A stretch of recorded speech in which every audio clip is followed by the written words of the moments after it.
আসসালামু আলাইকুম বন্ধুরা, কেমন আছেন? আশা করি সকলে ভালো আছেন। তো চলে আসলাম নতুন একটা ভিডিওতে। তো আজকে চলে এসেছি আমরা বোতল দিয়ে মাছ ধরতে নদীতে।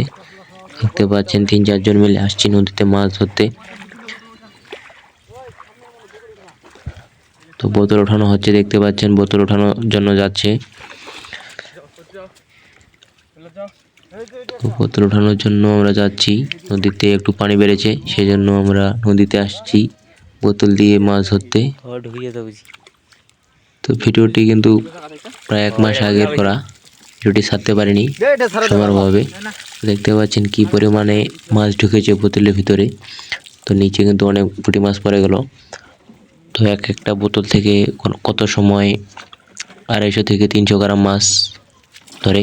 বোতলের ভিতর পুঁটি, বাটা, চিলি এসব মাছ ঢুকে থাকে।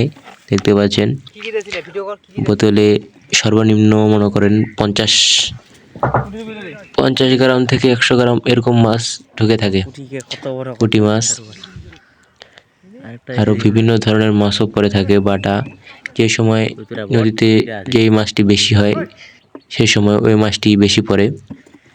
তো আগের বছর শুধু বাটা মাছ ছিল খুব, সেই জন্য বাটা মাছ বেশি ঢুকতো। এবছর পুঁটি মাছ বেশি, সেজন্য পুঁটি মাছ বেশি ঢুকতেছে। তো আমাদের টাঙ্গন নদীতে দিন দিন চায়না জালের কারণে মাছ ধ্বংস হয়ে যাচ্ছে। প্রতি বছর অনেক মাছ ধ্বংস হয়ে যাচ্ছে। চায়না জালে সাধারণত সব ধরনের মাছ ঢুকে থাকে। মাছ ঢুকলেই বাঁচার কোনো অপশন নাই, একদম বাচ্চা থেকে পোনা শুদ্ধ সব মাছ ঢুকে।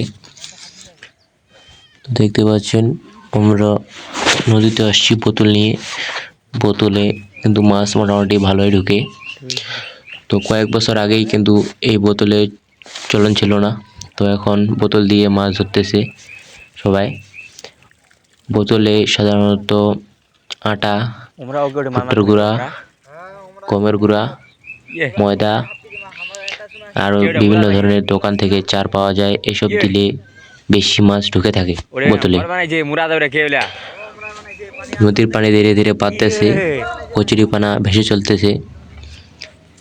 নদী ভাঙন সাইডে কিন্তু পাহাড়, ফার্ম আছে, ফার্মের জমি সব নদীতে চলে যাচ্ছে। সরকারি জমি, এগুলোতে আখ লাগানো হয়। তো দিন দিন নদী এক দিকে চলে যাচ্ছে।